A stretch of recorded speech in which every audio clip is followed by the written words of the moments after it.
When we cast our minds back through the mists of time, our historical imagination often lands on familiar ground. We picture the Colosseum of Rome, the Great Pyramids of Giza, or the ziggurats of Mesopotamia. These were the titans of the ancient world. Empires whose stories are etched so deeply into our collective memory that they seem to represent the entirety of human progress. Their legacies are undeniable, their monuments a testament to their power and ingenuity. But the river of human history is far wider and deeper than these few mighty currents would suggest. Its banks are lined with the remnants of countless other societies, each a unique experiment in human civilization. These are the quiet players on the world stage, civilizations that rose, flourished, and fell in the shadows of the giants. They were not mere footnotes. They were complex societies with sophisticated cultures, groundbreaking technologies, and profound spiritual beliefs. They built cities in impossible places, mastered the arts of war and diplomacy, and developed intricate systems of trade that connected distant corners of the globe. Their stories are a crucial part of our shared human tapestry, woven with threads of innovation, resilience, and mystery. To ignore them is to see only a fragment of the grand cosmic drama of our own species. So let's venture off the beaten path of history. Let's journey together into the forgotten corridors of time to uncover the ghosts of civilizations that have been overlooked for far too long. We will explore their triumphs and their tragedies, their art and their science, and see how their echoes still resonate in our modern world, often in ways we never expected. Prepare to expand your understanding of the past. Here are 20 forgotten ancient civilizations that somehow shaped the world as we know it. Our journey begins in the rugged heart of Anatolia, modern-day Turkey, during the tumultuous Late Bronze Age. Here, a people known as the Luwians thrived. They were not a single, unified empire but a collection of related kingdoms and city-states, bound by a common language and culture. For centuries, they existed alongside their more famous neighbors, the Hittites, often as vassals, sometimes as rivals. Their language, an ancient Indo-European tongue, is one of the oldest attested in that family, preserved in enigmatic hieroglyphs carved into stone monuments that still dot the landscape, their full meaning tantalizingly just beyond our grasp. The Luwians were more than just a footnote to Hittite history. They were a formidable power in their own right. They were master builders, skilled metallurgists, and shrewd political operators. As the great empires of the age began to teeter, the Luwians found themselves at the epicenter of a world-shaking transformation. Many scholars now connect them to the mysterious Sea Peoples, the confederation of maritime raiders who are blamed in ancient texts for the widespread destruction that brought the Bronze Age to a violent end, toppling empires from Greece to Egypt. Was this a Luwian-led rebellion against the old order? Whether as conquerors or victims, their fate is intertwined with this great collapse. In the chaotic aftermath, the great Luwian cities crumbled, their political structures dissolved, and their unique hieroglyphic script fell into disuse. Their people didn't simply vanish, they were absorbed into the fabric of the new Iron Age kingdoms that rose from the ashes like Phrygia and Lydia. Their language, their gods, and their stories were assimilated, their distinct identity slowly fading from memory, leaving behind only silent stone-carved riddles and a profound question about their role in reshaping the ancient world. Let's travel forward in time and northwest to the Carpathian Mountains, a fortress of nature that became the cradle of a fierce and noble civilization, the Dacians. For centuries, these Thracian people thrived in what is now Romania, developing a rich culture centered around fortified hilltop settlements known as Dave. These were not primitive forts but sophisticated urban centers, demonstrating a remarkable understanding of defensive architecture and strategic placement. They were masters of metalworking, particularly gold and silver, creating stunning artifacts that speak to a society of great wealth and artistry. Their story is forever linked with their greatest adversary, the Roman Empire. As Rome's legions pushed ever northward, they met their match in the Dacian king, Decebalus. He was a brilliant military strategist and a charismatic leader who succeeded in uniting the disparate Dacian tribes into a powerful, centralized kingdom capable of challenging the might of Rome itself. For years he held the legions at bay, inflicting several humiliating defeats upon them, and forcing the Emperor Domitian into a truce that was highly favorable to Dacia. He became a symbol of resistance, a barbarian king who dared to stand against the world's greatest superpower.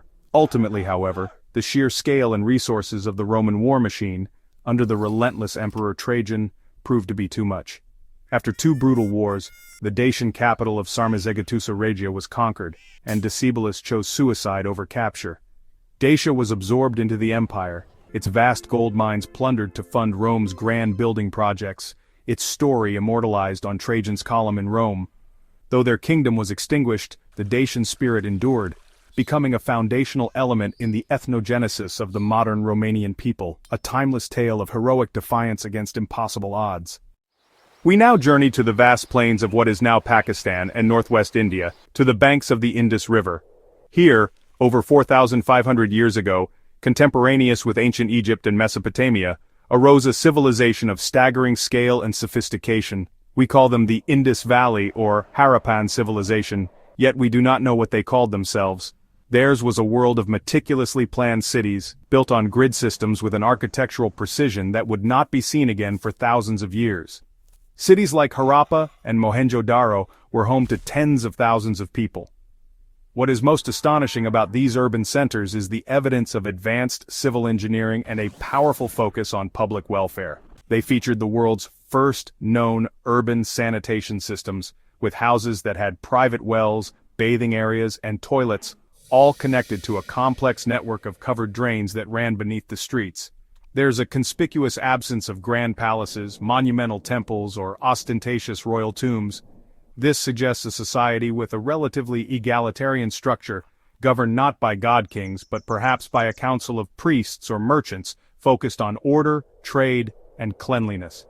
Despite their incredible achievements, the Indus Valley civilization remains shrouded in one of history's greatest mysteries. Their beautiful and complex script, found on thousands of small soapstone seals, remains completely undeciphered. We can see their cities, handle their pottery, and admire their art, but we cannot hear their voices, read their literature, or understand their beliefs.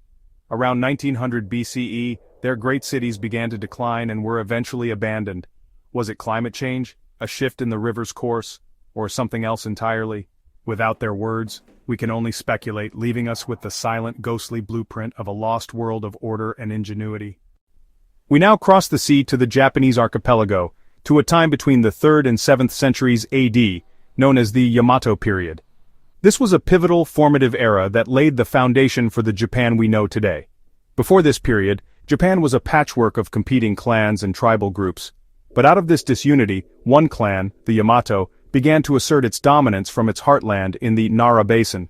They didn't necessarily conquer their rivals through sheer force, but through a shrewd combination of military prowess, strategic alliances, and most importantly, a claim to divine ancestry.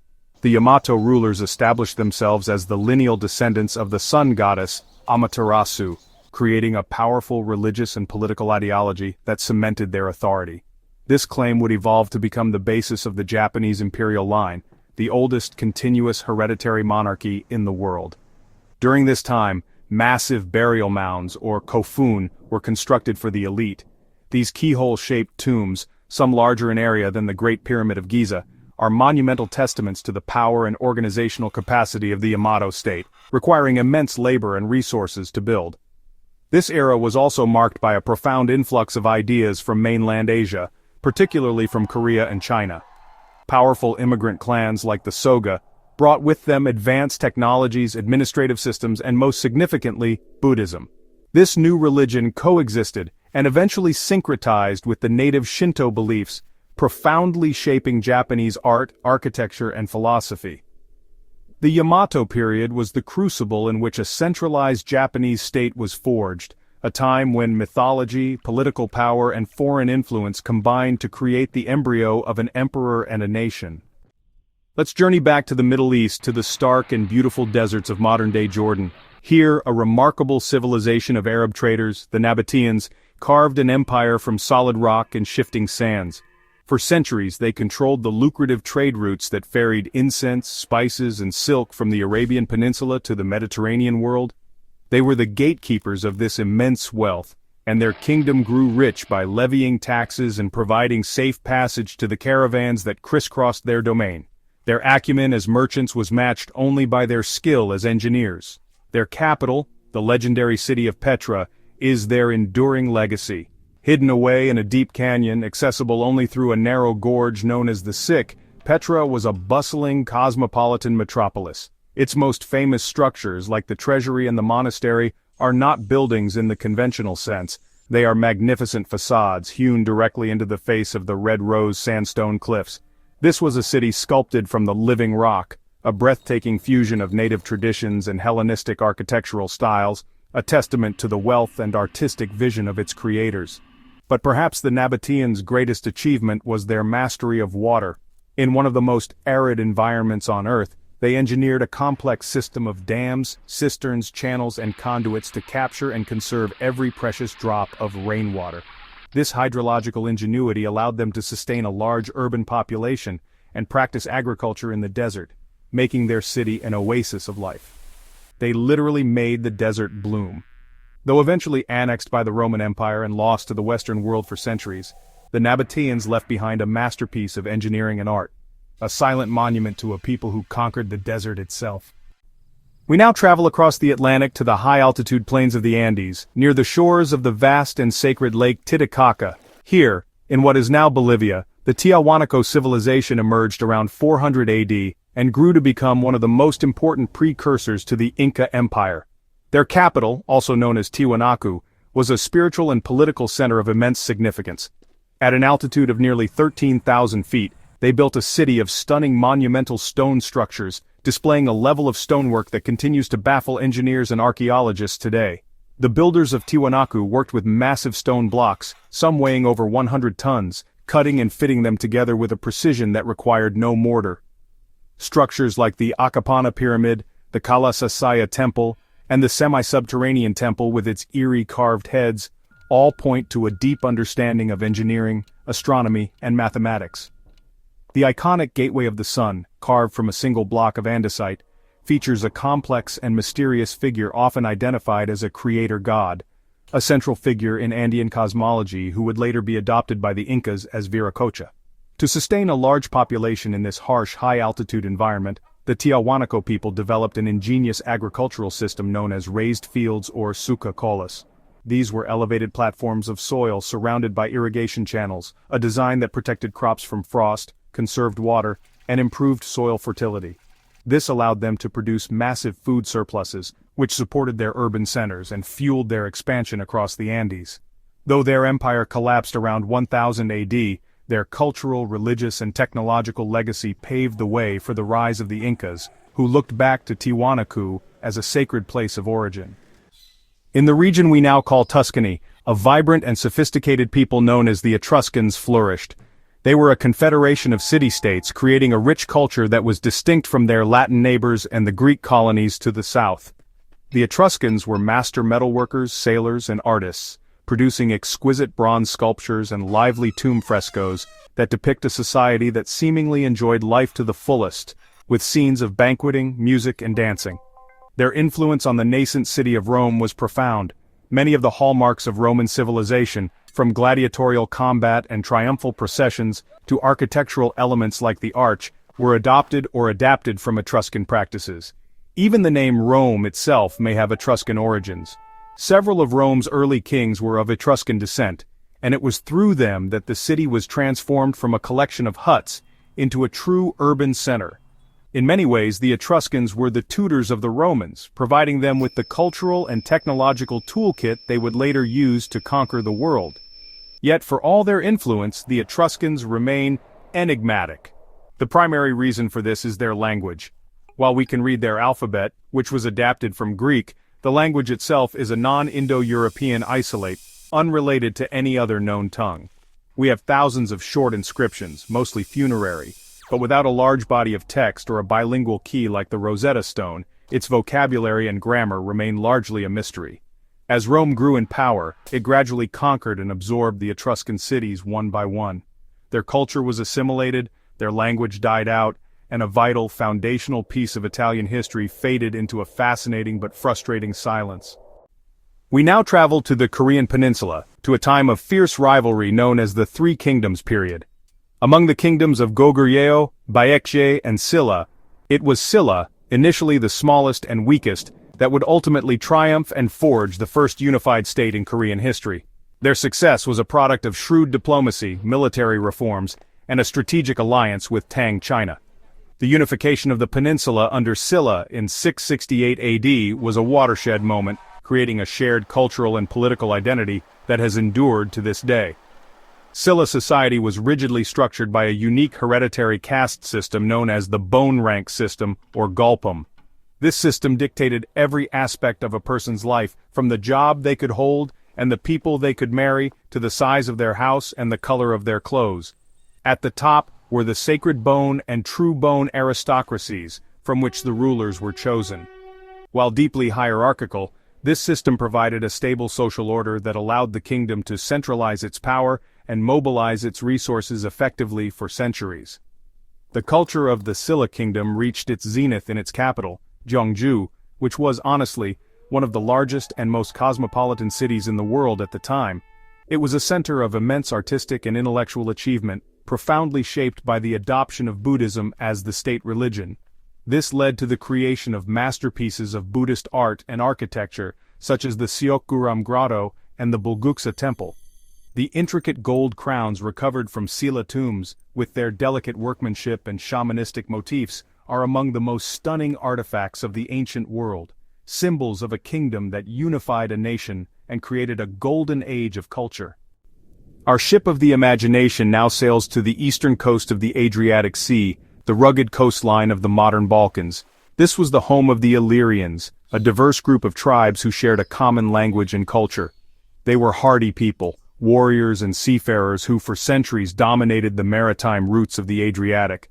Their swift, light galleys, known as lembi, made them formidable pirates and raiders, preying on the merchant ships of Greece and Italy and establishing a reputation that struck fear into the hearts of coastal communities. Their mastery of the sea allowed them to control vital trade routes and establish a powerful kingdom under rulers like King Agron and his formidable wife, Queen Tuta, in the 3rd century BCE. Queen Tuta famously challenged the growing power of Rome, refusing to curb the piracy of her subjects and boldly asserting Illyrian sovereignty over the Adriatic. This defiance led to the Illyrian Wars, a series of conflicts that marked Rome's first major military intervention across the Adriatic. The Illyrians were skilled warriors, known for their fierce fighting style and distinctive curved swords, and they put up a stubborn resistance against the Roman legions. Despite their bravery, the decentralized tribal nature of Illyrian society made it difficult to mount a sustained, unified defense against the organized might of Rome. Over the course of a century, the Romans gradually conquered the Illyrian territories, dismantling their kingdoms and incorporating the region into the empire. The Illyrian people were eventually Romanized, their language and distinct identity slowly fading away. However, their genetic and cultural legacy is believed to survive in the modern peoples of the region, particularly Albanians, a ghostly echo of the fierce sea lords who once ruled the Adriatic waves. We now venture east, to the lands that would one day become Persia, to modern-day southwestern Iran. Here, long before the rise of the Achaemenid Empire under Cyrus the Great, existed one of the oldest civilizations on record, Elam. Emerging around 3200 BCE, the Elamites were contemporaries of the Sumerians in neighboring Mesopotamia, and their history is a long and complex story of interaction, both peaceful and violent, with the great powers of the Fertile Crescent. Their grand capital, Susa, was one of the world's first true cities, a center of culture and power for millennia. The Elamites developed their own unique writing systems. The earliest, known as Proto-Elamite, remains undeciphered and is one of the world's oldest scripts. Later they adapted the cuneiform script from Mesopotamia to write their own distinct non-Semitic and non-Indo-European language, another linguistic isolate that, honestly, still tantalizes scholars today. For nearly 3,000 years, Elam maintained its cultural and political independence, ruled by dynasties of kings who alternately traded with, fought against, and were conquered by the Sumerians, Akkadians, Babylonians, and Assyrians. They were a resilient and enduring civilization, known for their distinctive art, characterized by powerful animal motifs and their complex pantheon of gods and goddesses. Their ziggurats, like the one at Choga Zanbil, are monumental testaments to their religious devotion and engineering skill. Elam's long history finally came to a brutal end in the 7th century BCE when the Assyrian king Ashurbanipal sacked Susa with unprecedented ferocity, boasting that he had destroyed it completely. Though their state was extinguished, their cultural DNA was absorbed by the Medes and Persians who followed, forming a crucial yet often forgotten substrate of Iranian civilization. In this seemingly inhospitable land, a civilization of incredible wealth and sophistication arose, the Sabaean kingdom. Their prosperity was built on a fragrant foundation, the control of the world's supply of frankincense and myrrh. These aromatic resins, highly prized in the ancient world for religious rituals, perfumes, and medicine, grew only in this region. The Sabaeans masterfully managed the cultivation and trade of these precious commodities, creating a monopoly that made their kingdom legendary for its riches. This wealth funded astounding feats of engineering. The most famous of these is the Great Dam of Ma'rib. Built in the 8th century BCE, this was an engineering marvel of the ancient world, a massive earthen structure that diverted seasonal floodwaters to irrigate a vast oasis, supporting a large population and turning the desert into a verdant, productive landscape for over 1,000 years. The kingdom's fame spread far and wide, so much so that it is believed to be the home of the biblical Queen of Sheba, who traveled to visit King Solomon with a great caravan laden with spices, gold, and precious stones. The Sabaean kingdom thrived for over a millennium, a center of culture and trade with its own unique script and pantheon of gods. Their cities were filled with temples and palaces adorned with intricate carvings. However, their fortunes were tied to their dam and their trade monopoly. Around the 6th century CE, after centuries of decline and pressure from rival kingdoms, the Great Dam finally broke, an event so catastrophic it is mentioned in the Quran. This disaster, coupled with shifting trade routes, marked the end of the Sabaean era, leaving behind the ruins of a once great civilization that had mastered both desert trade and desert agriculture. In the shadow of the declining Sabaean kingdom, a new power rose to dominate southern Arabia, the Himyarites. Initially, one of several rival kingdoms in the region, the Himyarite kingdom eventually conquered its neighbors, including the Sabaeans, and by the late 3rd century CE, had united much of modern-day Yemen under its rule.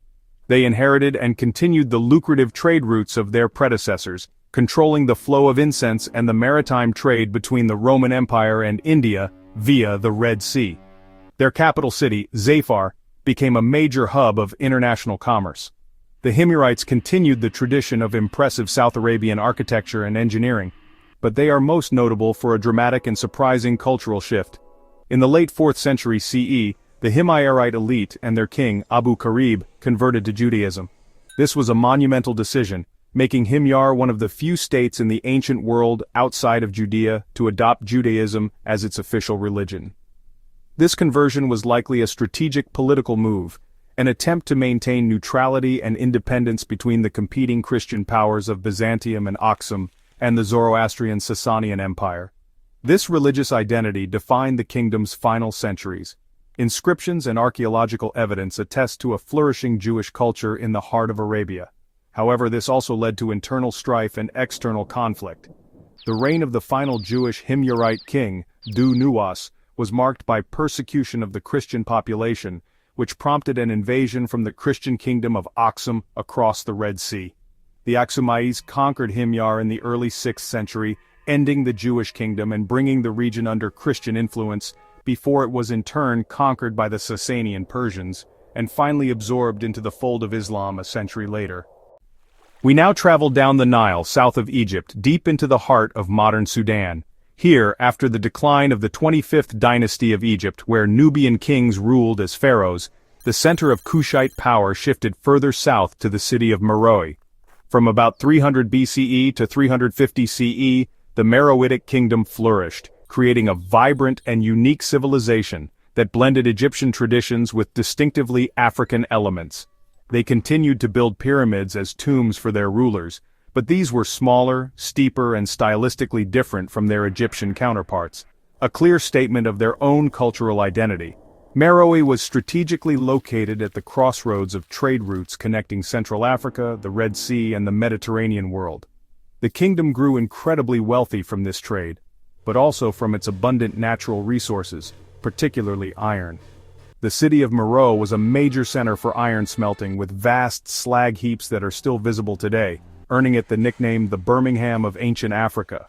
This mastery of iron production gave them a significant military and economic advantage in the region for centuries. One of the most fascinating aspects of the Meroitic kingdom is their script. They developed their own unique alphabet, one of the first in Africa, with two forms: a hieroglyphic script for monuments and a more common cursive script for everyday use. While we have successfully deciphered the phonetic values of the letters, we know how to read it. The underlying language itself remains largely unknown. We can sound out the words, but we don't know what most of them mean. This linguistic puzzle means that the inner world of the Meroitic people, their history and their literature, remains largely locked away, a silent testament to a powerful African kingdom of pyramids and iron. Let's return to the Near East, to the lands of northern Syria and southeast Anatolia in the late Bronze Age. Here, a mysterious and powerful kingdom known as Mitanni emerged, becoming one of the great powers of the 15th and 14th centuries BCE, standing as an equal to Egypt, Babylonia, and the Hittites. The rulers of Mitanni were an Indo-Aryan elite who governed a predominantly Hurrian-speaking population. This fusion created a unique culture that played a pivotal role in the complex geopolitics of the era. The Mitanni's primary claim to fame was their mastery of a revolutionary military technology, the light spoked wheel war chariot. They were renowned throughout the ancient world for their expertise in horse breeding and training, and they even produced the world's oldest known horse training manual, a detailed text that reveals their sophisticated techniques.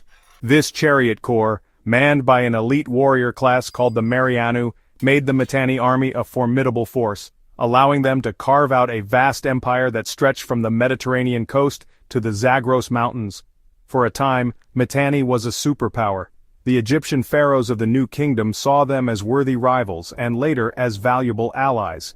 Diplomatic correspondence found in Egypt, known as the Amarna letters, reveals a network of royal marriages and exchanges of lavish gifts between the Mitanni kings and pharaohs like Thutmose IV and Amenhotep III. However, their power was ultimately squeezed between the rising Hittite Empire to the north and a resurgent Assyria to the east. After a series of devastating wars, the Mitanni kingdom was conquered and absorbed by the Hittites and Assyrians, its name and influence vanishing from history until rediscovered by modern archaeology. Our journey takes us to the mountainous highlands surrounding Lake Van in modern-day Armenia and eastern Turkey. In this rugged, formidable landscape, a powerful kingdom known as Urartu arose in the 9th century BCE. They were the great rivals of the Neo-Assyrian Empire to the south, and for over 200 years, these two powers vied for control of the ancient Near East. The Urartians were master fortress builders, constructing an extensive network of incredibly well-engineered citadels on high rocky outcrops to defend their territory. The kingdom of Urartu was renowned for its exceptional skill in metallurgy.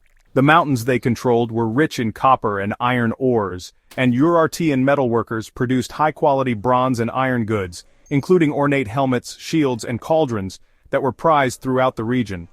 Their craftsmanship was so famous that it may have influenced later Greek and Etruscan art. To support their population and fortress garrisons, they also engineered sophisticated irrigation systems, building canals to channel water from the mountains to their fertile valleys, transforming the landscape to suit their needs. To administer their kingdom, the Urartians adopted the cuneiform writing system from their Assyrian rivals.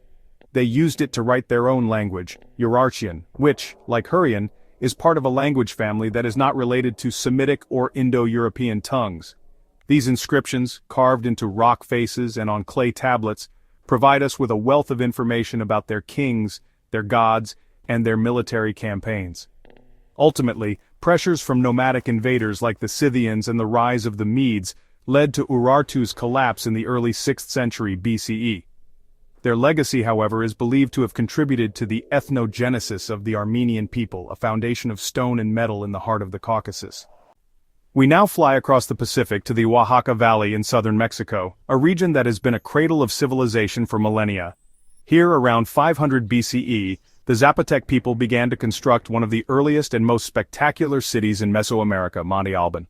Built atop a flattened mountain ridge overlooking the valley, Monte Alban was a major political, religious, and economic center for over 1,000 years. It was a city of pyramids, temples, palaces, and an astronomical observatory, all arranged around a vast central plaza. The Zapotecs were pioneers of culture and science in the Americas. They developed one of the earliest writing systems in Mesoamerica, a hieroglyphic script that recorded their history and religious beliefs on stone monuments known as stelae. They also created a sophisticated calendar system, combining a 260-day ritual calendar with a 365-day solar calendar, a system that would later be adopted and refined by other Mesoamerican civilizations, including the Maya and the Aztecs. This demonstrates a deep understanding of mathematics and astronomy. Zapotec society was highly stratified, governed by a powerful priestly class that resided in the palaces of Monte Alban. They presided over complex religious rituals which likely included human sacrifice, and their tombs were filled with elaborate and beautifully crafted ceramic urns depicting their gods and ancestors. Around 800 CE, for reasons that are still debated, Monte Alban was largely abandoned, and Zapotec political power fragmented into smaller city-states. Though their great capital fell into ruin, the Zapotec people and their language endure to this day, a living link to the ancient cloud people who built a city in the sky. Our journey now leads us to the very heart of Asia, to the land between the Amu Darya and Sir Darya rivers, a region known as Transoxiana, in modern Uzbekistan and Tajikistan. This was the homeland of the Sogdians, a people who for over 1,000 years played one of the most vital yet unsung roles in world history. They were not great conquerors who built a vast unified empire. Instead, they were the ultimate middlemen, the master merchants who dominated the legendary Silk Road. From their cosmopolitan city-states like the magnificent Samarkand and Bukhara, Sogdian traders established a vast commercial network that stretched from the Byzantine Empire in the west to Tang China in the east. They traded in silk, spices, precious metals, glass and paper, but their most important commodity was communication. Their language, an Eastern Iranian tongue, became the lingua franca of the Silk Road, and their adaptable script was used by other peoples, eventually evolving into the scripts used for Old Uyghur and Mongolian. They were the glue that held the Eurasian continent together. The Sogdians were not just merchants, they were also transmitters of culture, art, and religion. Along their trade routes they spread the ideas of Buddhism, Nestorian Christianity, and Manichaeism, creating a remarkably tolerant and multicultural society in their home cities. Their art, found in tomb paintings and textiles, shows a vibrant fusion of Persian, Indian, and Chinese styles. Though their land was eventually conquered by Arab, Turkic, and Mongol invaders, and their language largely died out, the Sogdians' legacy is the very concept of a connected world, a testament to the power of commerce and cultural exchange to shape history. We now travel to the highlands of Ethiopia and Eritrea, where a powerful trading empire emerged around the 1st century CE, the Kingdom of Aksum. Positioned to command the trade routes of the Red Sea and the Nile, Aksum grew into a major international power, connecting the Roman Empire with the wealth of India and the interior of Africa. They traded in ivory, gold, emeralds, and spices, and their prosperity was so great that the Persian prophet Mani considered Aksum one of the 4 great powers of the world alongside Rome, Persia, and China. The most iconic and enduring symbols of Aksumite power are their monumental obelisks, or stelae. These were carved from single, solid blocks of granite, the largest of which, the Great Stele, would have stood over 100 feet tall and weighed over 500 tons, making it one of the largest single-piece monoliths ever erected in the ancient world. These towering markers, intricately carved to resemble multi-story buildings, served as tombs or memorials for Aksumite rulers, a testament to their incredible engineering skill. Aksum's most profound legacy, however, is religious. In the early 4th century CE, under King Ezana, Aksum became one of the first empires to officially adopt Christianity as its state religion. This pivotal decision profoundly shaped Ethiopian history and culture, creating a unique branch of Christianity that endures to this day. The Aksumites also developed their own script, Ge'ez, which is the ancestor of modern Ethiopian scripts. Though the kingdom declined with shifting trade routes, its legacy lives on in the stone obelisks and the deep Christian faith of the Ethiopian highlands. Our voyage takes us to the high Andean plateaus of modern-day Colombia, a world away from the empires of the Incas and Aztecs. Here lived the Muisca people, who, rather than a centralized kingdom, formed a loose confederation of independent chiefdoms. While they didn't build monumental stone cities like their Andean neighbors, they developed one of the most sophisticated and productive societies in the pre-Columbian Americas. Their society was built on a foundation of advanced agriculture, salt mining, and incredibly skilled craftsmanship. The Muisca are most famous for their mastery of gold work. They were legendary goldsmiths, creating exquisite votive offerings known as tunjos through the lost wax casting technique. It was their rituals that gave rise to the legend of El Dorado, the Gilded Man. In an investiture ceremony for a new ruler, the chief would be covered in gold dust and would then raft to the center of a sacred lake, like Lake Guatavita, to offer treasures to the gods. This story, embellished by the Spanish conquistadors, fueled a centuries-long, obsessive, and often brutal search for a mythical city of gold that never existed. Beyond the legend, the Muisca had a complex society with a rich mythology, a sophisticated calendar, and a system of laws. They were expert weavers, producing fine textiles that were highly valued. Their economy was robust, based on a system of markets, rather than direct tribute. When the Spanish arrived in the 1530s, they found not a savage tribe, but a well-organized and prosperous confederation. Though conquered and suppressed, the Muisca people were never completely wiped out, and their descendants continue to live in the Colombian highlands today, keepers of the true story behind the world's most enduring legend of gold. For our final destination, we return to Iran, not far from the lands of Elam, to the Halil River Valley in the Kerman province. Here, following a flood in 2001, a previously unknown Bronze Age civilization was, honestly, unexpectedly unearthed. Known as the Jiroft culture, what has been discovered has challenged our understanding of the timeline of civilization itself. Archaeologists have uncovered the remains of large, complex urban centers, including a massive two-story citadel, that date back to the 3rd millennium BCE, making them contemporaneous with the great cities of Mesopotamia and the Indus Valley. The most distinctive feature of the Jiroft culture is its stunning and unique artifacts, which have been looted and recovered in the thousands. These are primarily vessels and objects carved from soft chlorite stone, intricately decorated with a recurring and dynamic repertoire of motifs, animals both real and mythical, scorpions, human figures, and architectural scenes. The quality and sheer quantity of these objects suggest a highly sophisticated and prosperous society with skilled artisans and well-established trade networks that may have stretched from the Indus Valley to Syria. Perhaps most tantalizing is the discovery of inscriptions in a previously unknown writing system. Found on several clay tablets, the script is geometric in form and completely undeciphered. If confirmed to be a fully developed writing system, it would make the Jiroft culture one of the world's first literate societies, an independent cradle of civilization that arose outside of the traditionally recognized centers of Mesopotamia and Egypt. The investigation into Jiroft is still in its early stages, a reminder that history is not a closed book. Beneath our feet may lie the ghosts of entire civilizations, waiting for a chance flood or a curious shovel to bring their lost stories back into the light. We have journeyed across continents and millennia, from the mountains of the Andes to the deserts of Arabia, from the dawn of cities to the eve of empires. We've met the masters of water and the Lords of Incense, the unifiers of nations and the silent architects of forgotten cities. The 20 civilizations we visited are but a small sample of the lost worlds that litter the landscape of our past. For every Rome, there is an Etruria, for every Egypt, a Meroe. The human story is a chorus of countless voices, and for too long we have listened only to the loudest. These forgotten civilizations remind us that history is richer and more diverse than we often realize. They show us that ingenuity, art, and the drive to build something lasting are not the exclusive properties of a few famous empires, but are a universal human impulse. They are puzzles with missing pieces, challenging us with undeciphered scripts and mysterious ruins, urging us to keep digging, to keep questioning, and to keep exploring the vast, unwritten pages of our collective journey. The story of us is far from finished, and many of its greatest chapters may still be buried, waiting to be read. By remembering them, we don't diminish the accomplishments of the famous empires, we place them in their proper context, as part of a much larger and more complex global tapestry of human endeavor. We acknowledge the full, breathtaking scope of our species' creativity and resilience. So the next time you think of the ancient world, I hope you'll look beyond the Colosseum and the pyramids.